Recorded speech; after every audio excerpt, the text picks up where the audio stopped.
Okay, everyone, welcome to Holistic Strategies for Breast Health. If someone could just come on camera and let me know that you can hear me, that would be great. Okay, great, thank you. All right, so just to let everyone know, you have been muted. I'm not going to be able to see you all during the presentation. So what I will do is at the end of the presentation, I will give you the ability to unmute yourselves. And at that point, you can go ahead and ask questions. So welcome to Holistic Strategies for Breast Health. I'm Dr. Patti Bartsch, a traditional naturopath and owner of Naturally Unbridled Wellness. And today I'll tell you a little bit more about myself. We're going to get into what is cancer, what are the causes of cancer, different cancer treatments, some things to think about. We'll definitely be talking about prevention and other topics including mindfulness, breast care, endocrine disruptors, mammograms, and thermography. For those of you who have seen me give this presentation before, you know that I get kind of charged up about it. So there may be different times here and there where I have to take a little breath or a little drink of water, or I have my kombucha here. Because I'm really passionate about this topic, and I think that's going to be very clear to you tonight. And we should have time at the end, as I said, for questions and answers. So the information presented here today is not intended to diagnose, treat, cure, or prescribe for any disease or condition. Always consult your healthcare provider when making wellness choices. And by continuing to watch this presentation, you're agreeing to these statements. All right. So I'm going to get a little bit more into my credentials in this presentation than I typically do for reasons that will become obvious momentarily.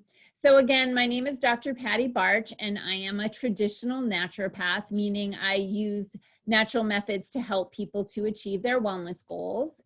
I have a doctorate in natural health and wellness, a master's degree in biological studies, and 2 undergraduate degrees in animal science with a minor in agricultural education. I'm also a certified clinical thermographer and am certified in plant-based nutrition, immunohistochemistry, and then I always like to let people know I'm also certified in dairy cattle insemination. So I can do aseptic technique, totally sterile, and then I can get all kinds of dirty with cattle insemination. So those are just a little bit of my credentials. I am a former scientist, kind of a unique background for someone who's in the natural health field. From 1992 to 2000, I was an oncology research associate for a global biotechnology and pharmaceutical company. I presented my research data at the American Association for Cancer Research annual meeting. I actually had a couple different posters in the poster session. And the drug that I worked on for the most part during those 8 years was a drug called LU-103793. I know, very sexy name, right? And I have multiple scientific publications under my maiden name, which is Smith. It's been over 20 years since I did cancer research, and crazy enough, not a lot has changed. Certainly cancer hasn't changed. Cancer is still cancer. It still does what it's always done. But interestingly enough, a lot of the drugs that we used as control drugs in our experiments 20 plus years ago, trying to find a cure, those drugs are still being used today because it's in over 20 years, they haven't found a lot of things that actually work better than those old things. So these are pictures of me with long blonde hair presenting my data at the American Association for Cancer Research. One poster was called Preclinical Anti-Tumor Activity of a Water-Soluble Dolastatin 15 Analog. See, you thought I was a geek before, but now you know it. And then the other poster was In Vivo Anti-Tumor Activity of LU-103793, Evidence for Schedule Dependency in MX1, KB31, and P388 tumor models. Yeah, get my geek on for sure. Okay, so why did I leave the biotech industry? The money was really good. The benefits were really good. I can tell you that much. You'll hear me pause here and there as I take a drink. So when I started working for the biotech company in 1992, we were definitely looking for a cure for cancer. It was a small company at the time, small division of a large company. And we were really very busy looking for a cure for cancer. But by the time I left in 2000, we had transitioned from looking for a drug that would cure you to looking for a drug that would keep your cancer from growing and spreading, and you need to take that drug for the rest of your life. And that's really the way the pharmaceutical industry has gone. They realize whether their drugs cure you or kill you, their financial outcome is the same. They lose a customer. So the focus has become to create drugs that don't actually cure you. They just keep your symptoms at a manageable level. The brilliance of that business plan is that those drugs create side effects that they treat with other drugs that create side effects. So the average American over 40 is on 4 or more prescription medications and is not getting any healthier. So what is cancer exactly? So cancer in very simple terms just means uncontrolled cell growth.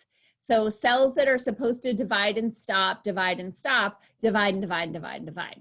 So it's just cells, and any kind of cell can become cancerous. Well, almost any kind of cell can become cancerous. So that's why when someone says, you know, a cure for cancer, it's like, well, you know, there's breast cancer, there's liver cancer, there's colon cancer, there's skin cancer. So while all cancers are uncontrolled cell growth, there are different factors related to the different types. And cancer comes from your own cells. So your own body is the problem, and we're going to dig into that today. When you hear about a benign cancer, that means there's too many cells. There's a lot of cells that don't belong there, but it's not spreading throughout the body. Malignant is there are too many cells and it is spreading, and the spreading is called metastases. Now, there's also something called dysplasia. Dysplasia is abnormal cells.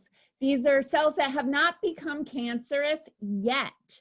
They're just cells that are unhappy and have the potential to become cancer. All right, so now we're going to get your geek on, and we're going to talk about DNA. And you'll find that you actually know more about DNA than you think because you've watched plenty of CSI. So what is DNA? DNA is the computer code for your cells. It's literally the program for each cell that tells your cell what it's supposed to do and which proteins it's supposed to make. So like I said, you know a lot about DNA from watching CSI. And what you know is all cells, except mature red blood cells because they no longer have a nucleus, but all other cells have identical DNA. So you know this. So you watch CSI and you know whether they're finding blood or skin or hair or semen or whatever kind of cells they're finding in their evidence, they all can test a cheek swab, right, for a DNA match. So you know that blood cells and cheek cells and hair cells and semen all have the same DNA. So each section of DNA is called a gene, and each gene has its own function or instructs that piece of DNA to make its own protein. And so that's why you can have identical DNA in an eye cell as you have in a blood cell or a hair cell, all the same DNA, but the function is different because different genes are turned on in a blood cell than in a skin cell, than in a hair cell or a liver cell or a nerve cell. So each cell, while they all have identical genetic code, only certain sections or certain genes are turned on or off in certain types of cells. There is a field of science called epigenetics. Epigenetics is all about turning genes on and off. So even if you hear somebody who has been diagnosed as a carrier of a cancer gene, as long as we provide an environment where that gene doesn't get turned on, then you can go on and live a happy life and die of something else, right? So epigenetics is all about how your environment and your lifestyle controls your DNA and how certain genes get turned on and off. There is a great book called The Biology of Belief by Dr. Bruce Lipton, and he talks about how they learned that you can turn genes on and off in a petri dish by changing the media that the cells are grown in, just by changing the environment. And so he took that beyond the petri dish and hypothesized that genes could be turned on and off in the human environment or in the human body based on the environment that we're creating for it. And it's absolutely true. It's really cool science.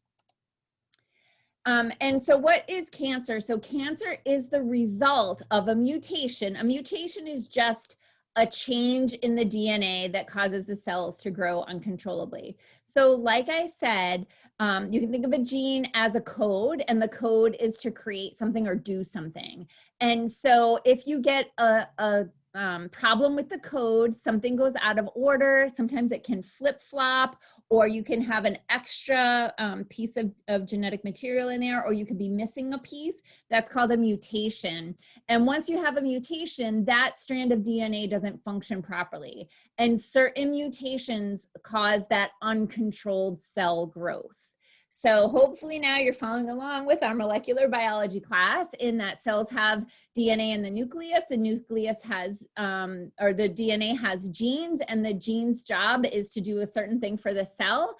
And when you get a mutation, which is just a change in that DNA, problems start to happen in the cell and it doesn't function properly. So we're going to go through a few more scientific terms here, because you'll see these terms when you are doing additional research about cancer, or you're having to deal with a family member that has cancer. And so the first term I want to introduce you to is from 5th grade science class. It is mitosis. Excuse me, I'm gonna take a sip of my tea. I get all kinds of beverages here. Excuse me. Okay, so mitosis just means normal cell division. And what that involves is the DNA that's in your cell within your nucleus gets copied. So a whole copy of your DNA is made, and then the cell divides into two. And then you have two cells that have an identical copy of the DNA as long as no mutation has occurred. And then there's something called apoptosis.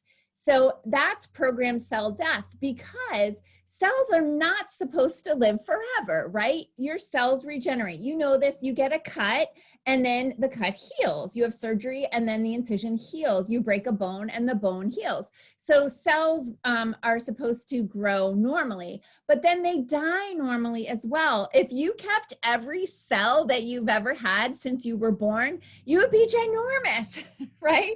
You have to recycle some of this material, right? You have to have some cells that die off as new cells are created. And then this is a whole process that, you know, changes with age.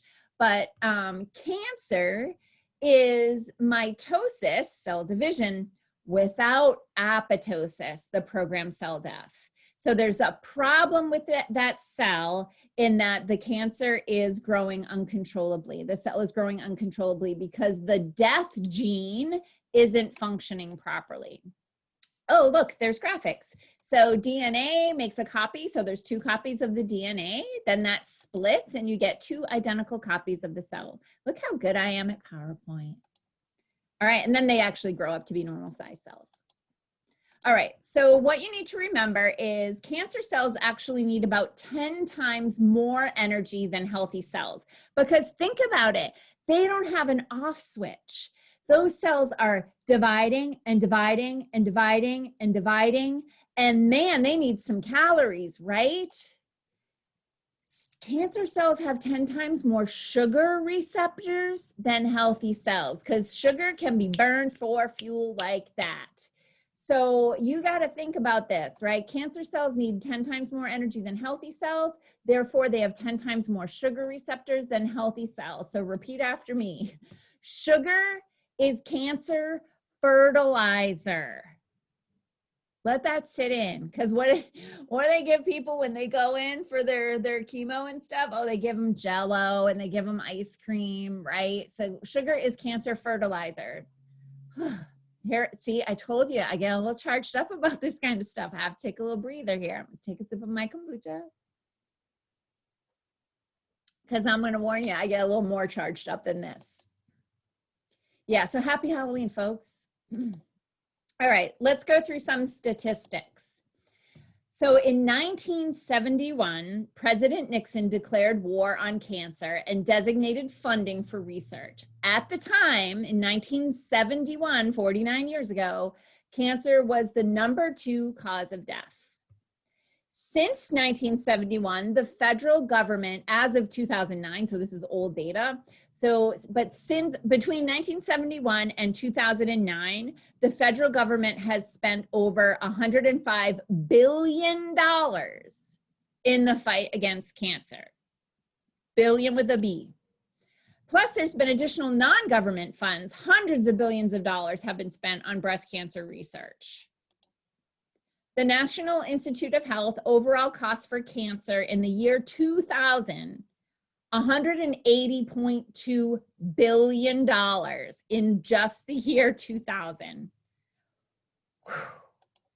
Cancer is still the #2 cause of death in the United States behind heart disease. Billions and billions and billions of dollars being spent, and we're exactly where we were 49 years ago. Let's talk about chemotherapy. So chemo means chemical, therapy is supposed to be helpful. So chemotherapy kills healthy cells along with cancer cells. That's well known. It's actually a race to see if you can kill the cancer cells faster than the healthy cells before you kill the host. Chemo kills the most rapidly dividing healthy cancer cells, but not all cancer cells are fast growing. Cancer stem cells don't get killed by cancer, and don't get killed by chemo. And chemo damages the immune system, thus disabling and disarming and removing the cancerous cells from the body. So the immune system, we're going to talk about that in a little bit, plays a huge role in managing cancer in the body. And when you damage the immune system, you're taking away a lot of your defenses. So why would you treat cancer with a therapy that causes cancer? So let's look at the incidence of breast cancer. So the breast cancer rates, this is 1975 to 2010. And this is incidence of carcinoma in situ and invasive breast cancer by age adjusted for delayed reporting. Okay, so let me just explain what we have going on. So ages 50 plus is the little pink bar, and the gray bar is 0 to 49, and then all ages are here in the black.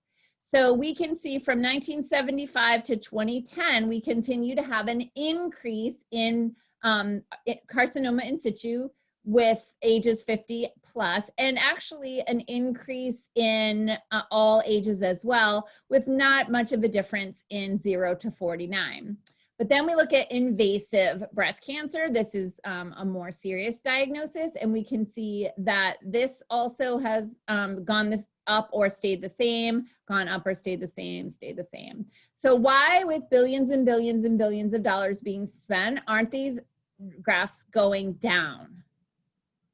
Billions and billions of dollars spent. Okay, so normally I teach this class in a classroom with a bunch of people, and I ask for a little audience participation at this point. So we're gonna kind of do this, and I'm gonna have you answer in your own mind. So what I want you to do is I want you to give me your definition of cure, the word cure, because you see everything: race for the cure, fight for the cure, walk for the cure, ride for the cure, right? What do you think cure means? If you're like most people who have taken this workshop, cure means gone for good, gone forever, right? It's history, it's done, it's not coming back.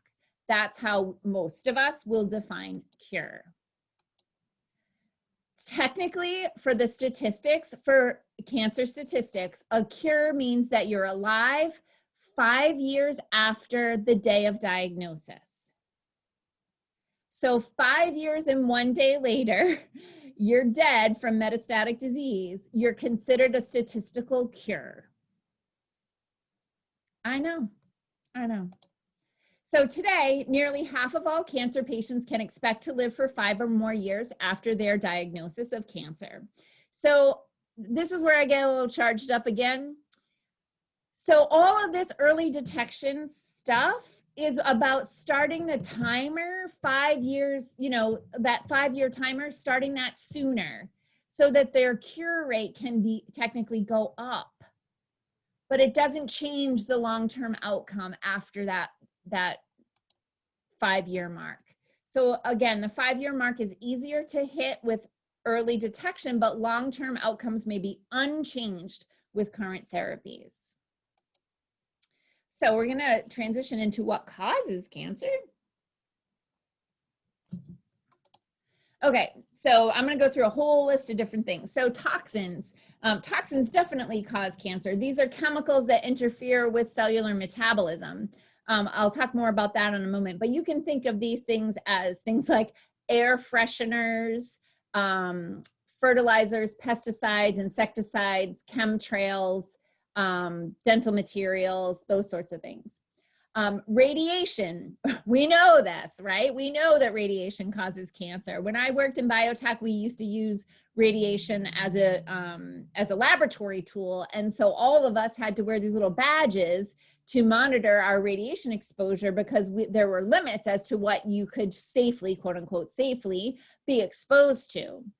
So radiation is powerful energy that can, that when it hits the DNA, it can cause those mutations. It can cause a little piece of DNA to flip-flop, jump out, duplicate. Those sorts of mutations can happen from radiation. And X-rays are the most common example of radiation, but there's also things like Wi-Fi and radioactive materials, those sorts of things. Viruses, there are some viruses that are associated with cancer. The cervical cancer, human papilloma virus is one. And so what viruses are is they are actually DNA or RNA. They're a little strand of DNA or RNA in a little protein shell, and those little invaders get into your cell and then into your nucleus, and they put their DNA into your DNA. They splice it right in there, and then they use that DNA to make copies of themselves. And so there's a small amount of cancers that have an association with the virus. And then genetics. Only about 5% of cancers have a genetic link, and those are still controlled by the environment. Remember that epigenetics that we talked about. And emotions. Surprise, we're going to get into that a little in a bit. So we're going to dig into toxins. So toxins are chemicals that you put on or in your body. So like, if you're one of my clients and you've gotten an appointment confirmation email or text from us, you'll know that it says, don't come to my office wearing perfume. And excuse me, people think that it's because it will interfere with our technology here, but it's absolutely because I do not want to breathe that toxic cloud. And you shouldn't either. So just a real quick thing about perfume. So you cannot find out from your perfume manufacturer what is in the bottle because that is considered proprietary. So you could be spraying yourself with all kinds of chemicals that and breathing it in that you can't find out what's in there. And what goes on your skin goes into your body. We know this because we know nicotine patches work. We know morphine patches work. We know birth control patches work, right? Why does it work? Because what goes on your skin goes into circulation. So all these lotions with colors and fragrances and parabens and all those toxins in there, those can lead to cancer. Skincare products are really, they can be a huge problem. Did you know that if they have it under a certain amount in there, they don't have to put it on the label? And so there are many skincare products on the market that have estrogens in them. Estrogens are female hormones, and many of which are associated with breast cancer. There are skincare products on the market that have estrogens in them, but they don't have to put it on the label because it's a micro amount, but it's enough to make your skin look dewy. So it's a problem. So you don't want to use those types of products. Household cleaning products and air fresheners. Like I hate when I walk into a place and they got like those little poof things that are spraying air fresheners, like the mall bathrooms, like, oh my gosh, it's a toxic cloud. Of course, pesticides, insecticides, food additives. I call these anti-nutrients. These are artificial colors, flavors, sweeteners, and preservatives. All things that don't exist in nature, that your body, which is from nature, needs to figure out how to manage, how to break down these chemical compounds and get them out of your body. And if they can't break them down, they store them. They store them in the liver, they store them in fat. Your brain is 80% fat. And so here's a look at some toxins as well. So if your medicine cabinet looks like this, there's quite a bit of toxins in there. And so a lot of people will turn to these types of products for, for what they consider health or wellness. And they're actually, there's a lot of bad stuff in there. All right, so this might be where I get kind of charged up. So we just talked about things that cause cancer and what is cancer fertilizer. So this drives me crazy, this pink washing, right? Where you can feel like you're helping to cure cancer when you buy cookies that have a pink label, cookies, candy, Kentucky Fried Chicken, which blatantly lists MSG on their ingredients. Ham is so nasty. Like I don't eat ham. Like you read the ingredients on that. Campbell's chicken noodle soup has MSG in it. None of these things create health and wellness. So making them pink doesn't change a thing about their role in disease. Oh, let's talk about your pink donations. When you buy a pink ribbon, trinket, go for a walk, run, or step out in pink, what do you think happens to that money? Is this what you had in mind? The top 5 pharmaceutical CEO salaries, and I don't have the date on this. This data is not fresh. I've been giving this presentation for at least 5 years, and some of this is a little old, but these numbers are still ginormous. So the CEO of Eli Lilly Company, 14.48 million, Abbott Labs, 17.7 million, Merck, 25 million, Johnson & Johnson, 20.3 million, and Pfizer, 23.3 million.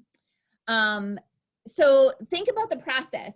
You donate money to a charity, pink one maybe, and that charity gives money to pharmaceutical companies who then make drugs that they sell to you for a high dollar amount or bill your insurance for like thousands and thousands and thousands of dollars. I often say, like, if you want to give money to a pharmaceutical company, just buy stock. At least you can get a return on investment. I don't actually recommend investing in pharmaceutical companies, as my financial advisor will tell you. I drive her crazy. So fundamentally, all cancer is a failure of the immune system, and we're going to talk about that. So the immune system is designed to recognize and destroy cancer cells. So if you have these patrol cells, they're called NK cells, or natural killer cells.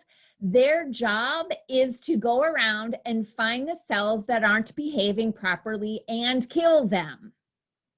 So if your immune system is doing its job, it's going to kill all of the cancer cells that it finds in your body. And all of us have these cells that have gone awry. Every one of us, after a certain age at least, we have cells that, from the toxins and the pathogens and all those sorts of things we've been exposed to, they went a little wonky. But if our immune system is working the way it's supposed to, it's able to identify those those cells and destroy them. So if your immune system is distracted by other issues, it can't keep up. So your strong immune system that will go on patrol, send out those natural killer cells, find the cells that are not behaving properly and destroy them. But if your immune system is weakened or distracted by your perfume, your deodorant, an infection, nutrient deficiency, those types of things, if your immune system isn't fully powered and able to do its job, that's how things get through. That's how viruses win their battle. That's how cancer wins the battle, because the immune system loses the battle. A properly functioning immune system takes care of that mess. So it's looking for something that doesn't belong or something that's missing. So if there's something that doesn't belong, that's a toxin or a pathogen. And if something that's missing, that's like a nutrient. So those are the things that can cause your immune system to go awry and fail you at patrolling and destroying cancer cells. So how do they treat cancer commonly? So the most common things are, well, we're going to cut it out, right? We're going to go in and do surgery. And then chemotherapy. And again, chemotherapy is chemical therapy. It's the race to see which cells die first. The class of drugs that I worked on in biotech were called cytotoxic peptides. Cyto means cell, toxic means toxic. And so these were drugs that were toxic to cells, and we were hoping that they would kill cancer cells faster than they would kill other cells. Also, the transition that for the company that I worked for, and there's still some research going on for anti-angiogenic drugs. So angiogenic means to create new blood cells to feed itself. So after a few millimeters, the cancer cells can't get enough energy from just absorbing it from around itself. It actually has to create its own blood supply. And so it sends out this vascular endothelial growth factor chemical. They make this chemical, and this growth factor goes out of the cells, and it will draw the blood vessels from the surrounding area into itself.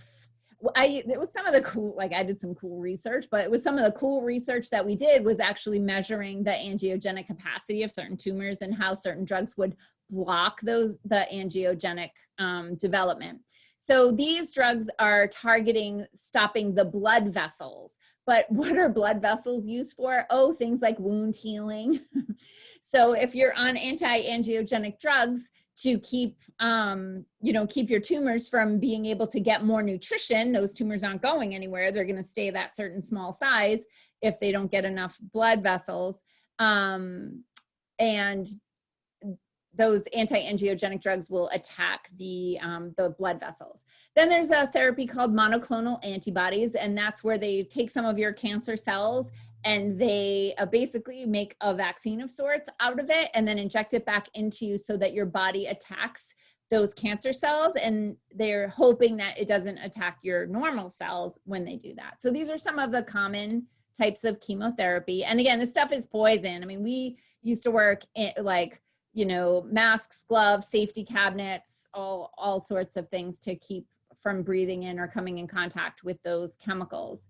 And then radiation is a very common cancer treatment. But wait a minute, didn't we see radiation somewhere else in this presentation? Yeah, right, radiation causes cancer. We learned that earlier. Yeah. So again, it's about dosing and timing in that 5-year mark. Okay, so remember this. All cancer is a failure of the immune system. Something's either there that doesn't belong or something is missing, like some nutrients. Surgery, chemo, and radiation do not remove the toxins or replace the nutrients. Therefore, they do not heal the body. Prevention is the cure. So it drives me a little bonkers when we talk about Breast Cancer Awareness Month, because I'm like, who isn't aware of cancer at this point? Let's talk about breast cancer prevention, right? Prevention is the cure. Getting your body to do what it was designed to do and to have your immune system be able to find and fight off cancer cells. Prevention is the cure. We're going to get into that a little bit. So the first thing is mindfulness. Watch your thoughts and words. So if I have a client who comes in and they have cancer or any other disease and they own it, meaning they call it my cancer, we have a little discussion about that. Oh, no, no, no, no. You do not own that cancer. It is temporarily here and it is not welcome. You call it mine, then you own it. We don't want you to do that. So we want you to watch your thoughts and words and make sure that you're not owning the disease. And oh my goodness, when I have clients who come in and they'll say, well, everyone in my family gets breast cancer, so I'm sure I'm going to get it. I'm like, I don't see those things. Like cancel, cancel, cancel. Like don't place that order with your subconscious that talks to your body every night while you're sleeping. It creates an action plan. Like, don't do things like that. I'll have them create an affirmation of saying, I'm the first person in my family to not get breast cancer. So breast cancer is about the inability to nurture yourself because you're taking on everyone else's problems. Feeling guilty and wronged, too much worry and apprehension, lack of self-confidence, lack of love, and feeling like a victim. This information comes from some of the books that are about the emotional connection to physical ailments. And so this is from one of the books on that. And then a breast cyst or lump is about holding on to past hurts and regretting past decisions. Sadness about how things have turned out, lost dreams. Feeling unfulfilled by life, difficulty asking for help, not knowing how to say no, a lack of nurturing and comfort, feeling unsupported by life and people. So of course, then there's smoking, drinking, and being overweight. Those are 3 risk factors that significantly increase a woman's risk for breast cancer. So let's go through the emotional connection a little bit deeper. So breasts are giving tissues, right? The breasts are giving tissues. They give nourishment to babies. That's what they're for. And many women who, like, whenever I say this in a presentation, people start nodding like crazy. Many women who end up with breast cancer are the type who are constantly doing for everyone else, but neglecting their own needs. Giving, giving, giving. Too much giving creates an imbalance. There's balance in the world means equal giving and receiving. So if you're a giver, giver, giver, and you never accept help or a compliment or a gift or let someone else pick up the check, then you are only giving, and that creates an imbalance. And the breasts are tissues of giving, so that's where the imbalance is going to manifest. There must be a balance of giving and receiving in all aspects. So yeah, so, you know, it's like, you know, you hear at the funeral, she was always doing for everyone else. Like, you must take care of yourself, self-care. You must accept help in all equal balance as you give and provide help. All right, we're gonna move into breast care. So this is when there's usually some chuckling and eye rolling and that sort of thing, but whenever possible, you want to not wear a bra. Bras are a tourniquet, and we know this, right? Because it's like the best part of the day to take them off. But what they do is, you have a lymphatic system in your body, and your lymphatic system's job is to drain toxins away from tissues and bring them to your liver so that your liver can put them out into your colon, and your colon can put them out into the toilet. But when you're wearing a bra, you're wearing a tourniquet that cuts off the lymphatic flow. All you need to cut off lymphatic flow is the weight of a nickel. So you go ahead and put a bra on, you're strapping on a tourniquet that keeps your breasts from being able to drain any toxins out. So then you get toxic buildup in the tissues, in the breast tissue. You never want to wear an antiperspirant. Please wear a deodorant, but a natural one. But antiperspirants are typically, they have heavy metals in them, like aluminum, and their job is to block your sweat glands in your underarms. And that is another way that your body detoxes. So if you're wearing a bra and you're wearing antiperspirant, what is the in between the bra elastic and your armpits? Breasts. And there's no way for toxins to get out of those tissues now, because you can't go out your armpits and you can't go out your lymphatic system. So whenever possible, go braless and never wear an antiperspirant. Switch to tank style bras. I mean, I know there's obviously you have to wear a bra sometimes, social, whatever, but switch to tank style bras with no underwire. Then there's something called Fluff the Girls. And if you email me or email me, I'll give you my email at the end of this in the chat. But if you email me, I can send you a handout on fluffing the girls. And it's a type of self-breast massage to help circulate the lymphatic fluid to destroy cancer cells, viruses, bacteria, microorganisms, toxins, and waste material. When this fluid, again, the lymph is restricted with a bra, they can't circulate freely and it builds up in the breast. So fluffing is a self breast massage technique that only takes a couple of minutes. It was created by a nurse, if I remember correctly. And it's all about how to just help move those toxins out after you take off that ridiculous bra. All right, endocrine disruptors. So endocrine disruptors are chemicals that mimic hormones in the body and they bind the hormone receptors. So you've probably heard that a lot of breast cancer is estrogen sensitive or estrogen dependent. So there are many chemicals out there, I believe parabens are one of them, if memory serves, that they actually will bind estrogen receptors in the body. A lot of plastics like the BPAs and like whenever people are microwaving food in a plastic container, I'm like, oh my God, that's like so dangerous. But those chemicals, when they get in the body, they mimic hormones and they bind the hormone receptors, which means they're like getting the cells to respond as if the hormone was there, which creates problems because it's not a balance. There's a wide and varied range of substances that are thought to cause endocrine. Endocrine just means hormone.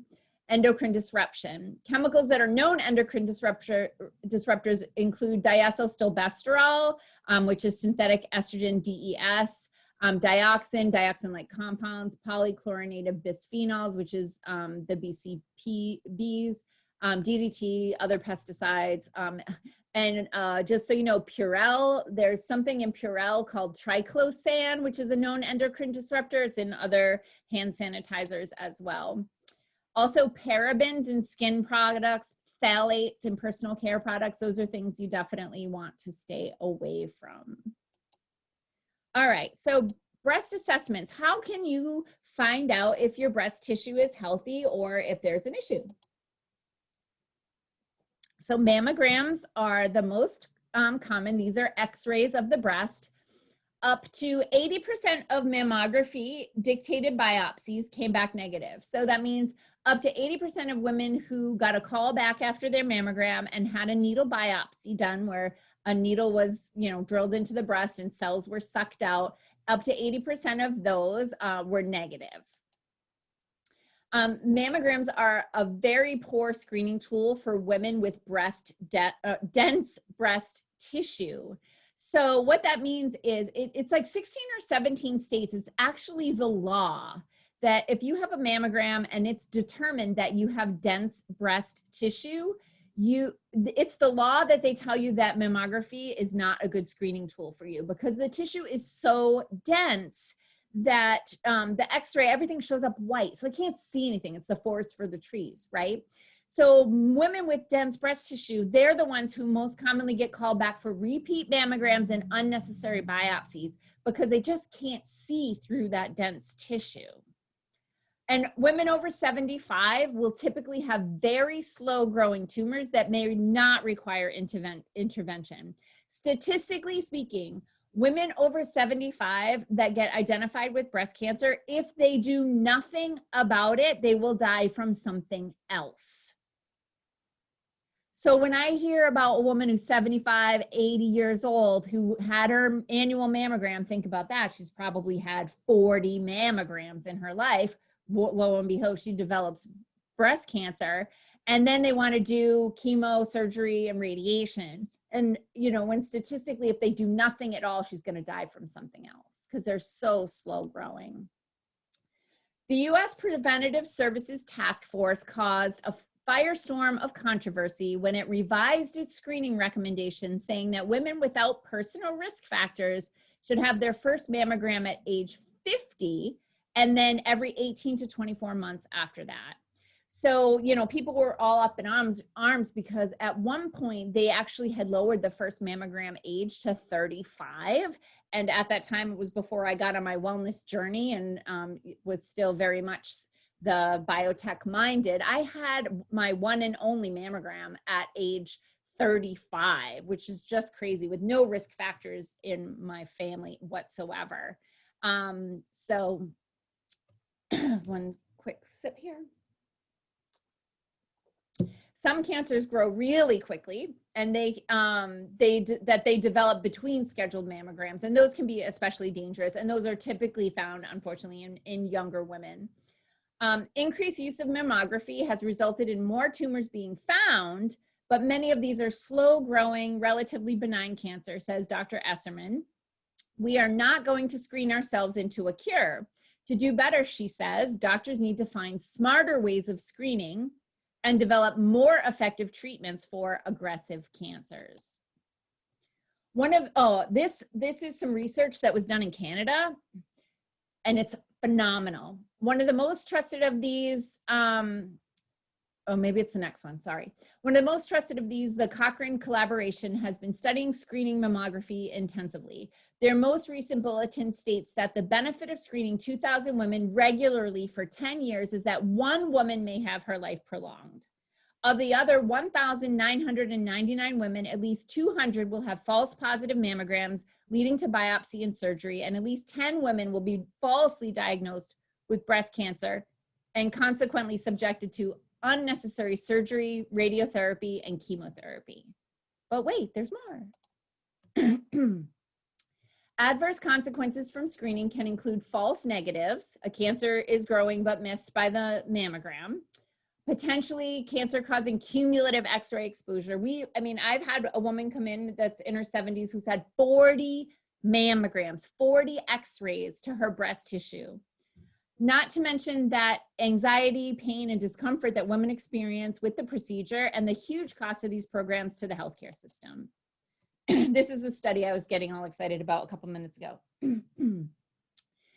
The Canadian National Breast Cancer Screening Study, published in the British Medical Journal and widely reported in the international media, solidly confirms that there is no upside to breast screening healthy women in terms of mortality benefit in exchange for the downside of all of the adverse consequences. In this study, 90,000 women in Canada, aged 40 to 59, were randomly allocated to mammography screening versus physical exam, so breast exam, annual. So either once a year they had a mammogram, or once a year their doctor did a breast exam with follow-up for 25 years. 90,000 women over 25 years. The mortality was the same in both groups. But, there's a little thing, sorry. My text is hidden behind my images, but it was 500 in the first group and 505 in the second group. 500, that is statistically even. 90,000 women over 25 years, 500 in the mammogram group, 505 in the physical exam, breast exam group. So why are we having our breast irradiated annually? So what's another option? Thermography. I have been doing thermography since I moved to Minnesota and found that it was available. And now, of course, we do it here in my office. But we'll talk a little bit about thermography. Thermography is a method of screening that detects pathology and physiological function. It assesses the response of the sympathetic nervous system to changes in the body, and there's no radiation. Basically, in a nutshell, what it is your body knows when there's something wrong, and it will send energy there to try to heal it. So it will increase circulation to that area to try to fix the problem. So because there's increased circulation in that area, it's warmer there. And so what thermography does is we use a camera that detects the infrared heat that's coming off of your body. And so we can see when there's a problem. And every woman has her own unique thermal fingerprint. So we always start off with a series of 2 thermograms, 13 weeks apart, and we want to match them up. So 3 months apart, we match them up, and we make sure that they're stable, and then we have a baseline. And then for the rest of your life, it shouldn't change as long as everything's healthy. And so all thermography does is it takes pictures of the infrared energy that your body is putting off, And there's no radiation, it's non-invasive, there's no touching, there's no contact, there's no crushing. And in my office, the way we have it set up, there's actually no peeking. We've got it set up so that when the woman is exposed, when she has her clothes off to have the thermogram pictures done, you're actually behind us. And we have a camera in front of us that just shows us these weird Technicolor images. And so we're not seeing skin colored images or anything. So your modesty is completely preserved. And anytime that we're face to face with you, you're covered. It's totally painless and really fast and easy and affordable, by the way. And I'll go over that a little bit. And it's super quick. So the process is, of course, there's intake paperwork to let us know your history, if there's any history of breast cancer in you or in your family. An explanation of what's going to happen. We just walk you through all the different stages of the appointment. Then once we finish the intake, gotten the computer all set up, asked you all the questions we need, and explain to you what's going to happen, we then bring you to a private area where you undress and we give you a wrap to cover up in. You come out, we take 6 different photos: front, quarter turn, side turn, and back. And we walk you through all that. We take a look at the images and we show you them, but then we send them to a medical team. There are actually thermologists on staff with a company that we're contracted to. These are medical doctors trained in interpreting the scan. They do a visual assessment and a pixel by pixel computer assessment to look for patterns indicating imbalances. They then send us a report of findings, which we forward to you. With it will explain what they're seeing in the pictures and any recommendations that they have. And then, of course, like I said, we have to start off with a series of 2 scans 3 months apart and make sure that they match. And then we've established what we call a baseline, which is identifying your thermal fingerprint or your thermal pattern, which won't change throughout your life as long as there's no problems. Then after that, if everything's normal, you just have annual scans. What I will say has happened several times is we've had women come in and they have a scan that comes back off baseline. And of course, those are not fun phone calls to make. We have to, give a call and explain as we send the report that there are some things that are concerning. And then, of course, they always have the option of going and having additional medical testing done at that point if they like. But we have had several cases where we put the woman on a breast health program. Depending on exactly what's going on in the breast scan, we may collaborate with another practitioner in Eau Claire who does like IV ozone and those sorts of things if it's a more significant challenge. But if it's just in the crazy early stages and the body is like, hey, there's something going on here, we've had tremendous success in reversing that and getting back to baseline within 3 months by just using natural breast health program system. And then annually after that, just once a year, come in quick, get those pictures taken.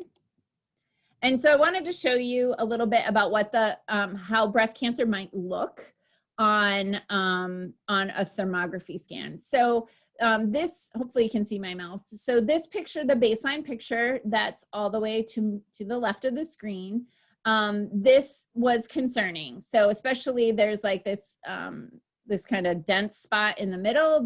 Just so you know what you're looking at, white is the hottest, then red, then orange, then yellow, then green, and then blue, it gets cold. So this woman, this was concerning to the thermologist. This was patterning that indicated that there was a problem. So this was her baseline, which means it was 3 months after her first scan. And this was a change from what they saw in her first scan. So she went and had a mammogram and nothing showed up. But the thermologist had recommended come back in 3 months and let's see what happens. So in 3 months, it went from this to this. So you can see it's significantly warmer. There's definitely some stuff going on there. And she went and had another mammogram and nothing showed up. 12 months later, this is what we're looking at with the white hot spots and a lot of red. And finally, something showed up on her mammogram. Thermography can detect breast changes up to 5 years faster than mammograms. So these are other types of conditions that can show up in thermography. So up here on the left, this is inflammatory breast cancer. This will not show up on a mammogram. This is not a solid tumor. It's inflammatory breast cancer. So it's many cells becoming really inflamed and growing out of control, but it's not really a solid tumor. So it doesn't show up as a dense mass in a mammogram. So this is inflammatory breast cancer. This is fibrocystic disease. This is really common. We've had great results in improving and reversing this with nutrition and some breast health programs here in the office. But you can see this is why women with fibrocystic breasts have really dense, knotty, and tender breast tissue, because look at all that inflammation that happens with that. But this is not cancer. And then this is a healthy breast scan, but this woman has very dense breasts, which is why they're showing up as very blue. And so therefore she would be a poor candidate for mammography because of how dense her breasts are. And sometimes people ask with breast implants, can you still do thermography? Absolutely. Yeah, we do breast implants. I mean, we see them all the time. They're more popular than you would know. Okay, so then there's the holistic approach, which of course is first do no harm, which we're all supposed to be doing, but not everybody does. But first do no harm. We want to remove what doesn't belong. So toxins, pathogens, or toxic emotions. We want to get rid of those, move those things out, and replace what's missing: nutrition, hydration, a nourishing environment. And vitamin L, love, baby, vitamin love, right? We want to make sure that there's self-love and self-care going on there too. Okay, so the integrative approach, right? You have so many options for taking care of your body naturally. Homeopathy, herbs, nutrition, detox, PEMF, ozone, manual therapies like massage and craniosacral, emotional support, detoxification, bioenergetic therapies, combining the best of both worlds, supporting the body with immediate and acute issues while providing support for the long-term goal. And believe it or not, something as simple as iodine supplementation can really do wonders for breast health. So what is immensely better than early detection? Prevention and prevention and prevention. Stop, right? You got to just remember, like, stop focusing on the cure, the horse is out of the barn. Focus on prevention so that no one ever gets that horrible diagnosis. So thermography, oh, this is funny. There's a typo in my slide. So thermography, more information is available at naturallyunbridled.com/thermography. There's no E in here. I was typing fast between clients today to update these slides. We do have a breast health package. So I did tell you this is really affordable. So for $225, you can get both scans, the initial scan and another scan 13 weeks later for just $225, which is a $50 savings. Annual scan is $150. That's all it costs a year to have breast thermography done. No crushing, no contact, no radiation, no peaking. So you can go to naturallyunbridled.com/thermography. There's some videos and more information about thermography beyond breast health, but that's the focus of today's call. If I know there are people on this call that are from all over the country, and so if you're looking for thermography near you, what I recommend is going to thermologyonline.org, and then you can search by state and country. What's been really nice is we've had many women who come to my practice for thermography who have had thermography in other clinics all around the country because they lived somewhere else at the time. If they're affiliated with the, Thermology Online and the American College of Clinical Thermography, we are probably all in the same system, computer system, and we don't have to do another initial package. We'll have access to all of your scans. And we can look you up in the computer and see if that is the case for you. And I will, let me just give me a minute to get set up and I can take some questions. All right, stop share. And then, hang on. participants. Allow participants to unmute yourself. Okay, so I believe anyone who has a question can now unmute themselves. Hi, Patty. This is Laura Lanza. Hi, Laura. I'm just going to turn up my speaker here. Go ahead. Hey, so is thermography like the first thing that you would do if there was something that was questionable? Like, you know, yeah. Yeah, like a lump.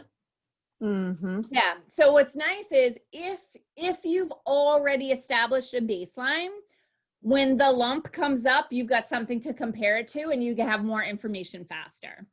And I mean, I'm 50 years old. There's been a couple of times I've had lumps pop up and, you know, I know now like there's cysts and I know what to do about them. But, you know, the first time you find a lump in your breast, it's a holy crap moment. I mean, you know, I'm texting my best friend and not telling my husband because I don't want him to worry. And I mean, I know that feeling. I know what that's like. And at the time I was doing thermography with another practitioner. And I just, you know, called her right away and was like, hey, I found a lump. I want to get in and get checked. And we were able to do that. It was clearly a cyst. I did the things that I know how to do, how to help cysts go away. And then I rechecked 3 months later and it had gone back to baseline. So if the question is, you know, what would I do if I found a lump? Yeah, absolutely. So even if you don't have a baseline, they can still tell if things don't look good, right? There's a caveat in the reports whenever it's the first report. They're always careful to, you know, to not be definitive in saying that it's, you know, there's nothing going on here because they don't have anything to compare it to. But you still will get information. And there have been times, Laura, where we have done a first thermography for someone and the report has come back and the thermologist is like, this looks neoplastic, right? That means it looks like cancer. And so even with nothing to compare it to, they're able to see if, you know, if it has that neoplastic patterning. Okay. Great. Yeah. Any other questions or any follow-up questions? So I always allow a little bit of time at the end. And if somebody has a question and they don't want to come on the call, you can type it in the chat and I'll give you a minute to do that. So, well, since nobody's going to jump in at the moment, like you can shut me up, but do you do remote consulting then through your practice or? Yep, we do remote. We have like I do remote and then we have 2 other remote practitioners that work through my practice. Obviously, if you're not local, we can't do thermography remotely. Right. But as far as any kind of wellness consultation, yes, we do that remotely all the time. Okay, so like getting that scan and then, you know, getting it to you and going from there for whatever. Yep. And then we just do a phone or a Zoom consultation and put together a program for you and ship you what you need. I love it. Yeah. Wonderful. Right. The divine timing of the universe. Yeah, perfect. Perfect. All right. Anyone else have a question?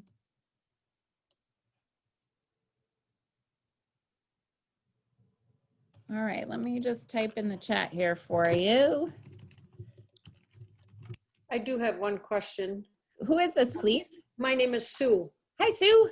Hey, is there any supplements that you would kind of recommend? And I've been in and we haven't maybe gotten that far yet, but any like just daily supplements that you'd recommend? Yeah, absolutely. So some of the things that are really beneficial is, as I mentioned, iodine can be really helpful for breast health. Believe it or not, melatonin has been shown to reduce and reverse breast cancer. Of course, vitamin D levels are really important, and multivitamins, you know, fish oil, those sorts of things. But a lot of times we see a lot of magic happen with iodine and melatonin.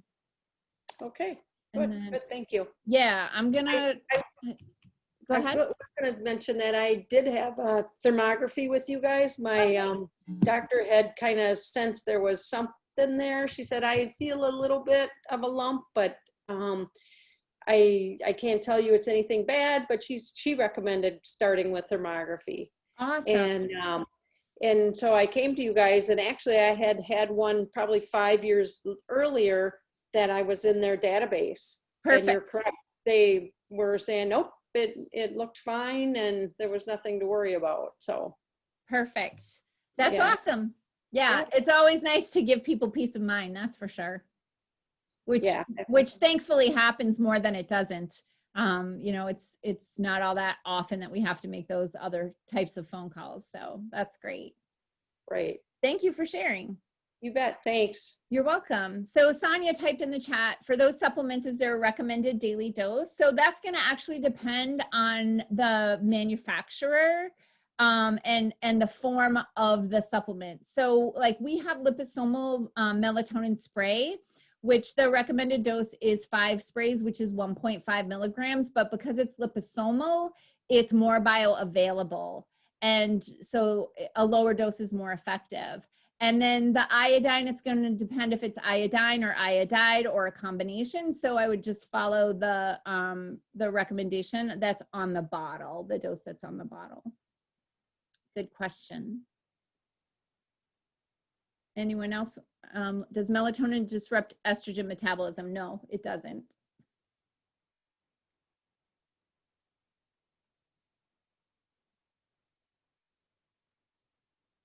For non-meat eaters, is there an alternative to melatonin? No, there isn't. Your body makes melatonin, it's natural, and it needs it. So there's not an alternative to melatonin. Yeah, your body needs it.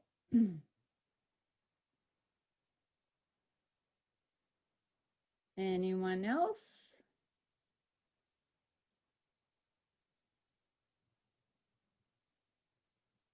See. All right. So I think we'll wrap up. I want to thank you guys all for coming on the call tonight. I hope that you found it to be beneficial. And I did type in the chat, if you're able to see that, my email is nu@naturallyunbridled.com. So if you would like me to send you the breast health packet, which includes a list of supplements, the fluffing information, and some information on fibrocystic breasts, then just send me an email at nu@naturallyunbridled.com. And, you know, within a day or two, I'll send you those documents. So I appreciate everyone getting on the call tonight, and I hope you guys enjoyed it, and I'll sign off here. Thanks a lot. Take care. You're welcome.